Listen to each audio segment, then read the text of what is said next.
పరిశుద్ధ గ్రంథం ఛానల్ వీక్షిస్తున్న ప్రతి ఒక్కరిని దేవుని పేరిట వందనాలు తెలియజేసుకుంటున్నాం. ప్రేమ, సంతోషము, సమాధానం సదా మీకు తోడేండి నడిపించును గాక. నిన్నటి దినాన్న యోబు గ్రంథము 22వ అధ్యాయం చదువుకున్నాం. ఈరోజు యోబు గ్రంథము 23వ అధ్యాయం చదువుకున్నాం. అప్పుడు యోబు ఇలాగ ప్రత్యుత్తరం ఇచ్చెను: నేటి వరకు నేను మరలిడుచు తిరుగుబాటు చేయుచున్నాను. నా వ్యాధి నా మూలుగ కంటే భారముగా ఉన్నది. ఆయన నా నివాస స్థానమునొద్ద నేను చేరినట్లుగా ఆయనను ఎక్కడ కనుగొందునో అది నాకు తెలియబడునుగాక. ఆయన సన్నిధిని నేను నా వ్యాజ్యమును విషాదపరిచెదను, నా వాదములతో నా నోరు నింపుకొనెదను. ఆయన నాకు ప్రత్యుత్తరంగా ఏమి పలుకునో అది నేను తెలుసుకొందును. ఆయన నాతో పలుకు మాటలను గ్రహించుకొందును. ఆయన తన అధిక బలము చేత నాతో వ్యాజ్యమాడునా ఆయన అలాగ చేయక నా మనవి ఆలకించును. అప్పుడు యథార్థవంతుడు ఆయనతో వ్యాజ్యమాడవచ్చును.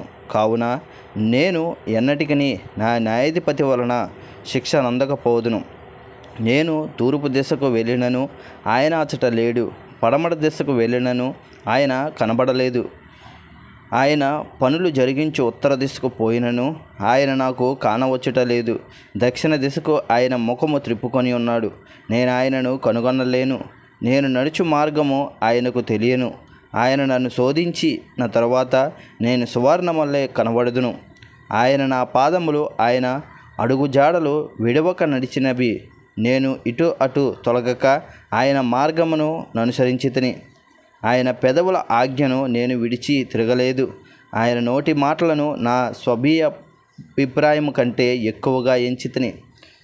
అయితే ఆయన ఏక మనసు గలవాడు, ఆయనను మార్చగలవాడెవడు? ఆయన తనకిష్టమైనది ఏదో అదే చేయును. నాకు విధించబడిన దానిని ఆయన నెరవేర్చును. అట్టి పనులను ఆయన అనేకముగా జరిగించువాడై ఉన్నాడు. కావున ఆయన సన్నిధిని నేను కలవరపడుచున్నాను. నేను ఆలోచించినప్పుడల్లా ఆయనకు భయపడుచున్నాను. దేవుడు నా హృదయమును కృంగజేసెను, సర్వశక్తుడే నన్ను కలవరపరిచెను.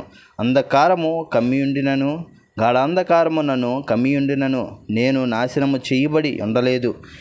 ఇంతటితో యోబు గ్రంథము 23వ అధ్యాయం చదువుకున్నాం. రేపటి దినాన్న యోబు గ్రంథము 24వ అధ్యాయం చదువుకున్నాం. ప్రేమ, సంతోషము, సమాధానం సదా మీకు తోడేంటి నడిపించునుగాక.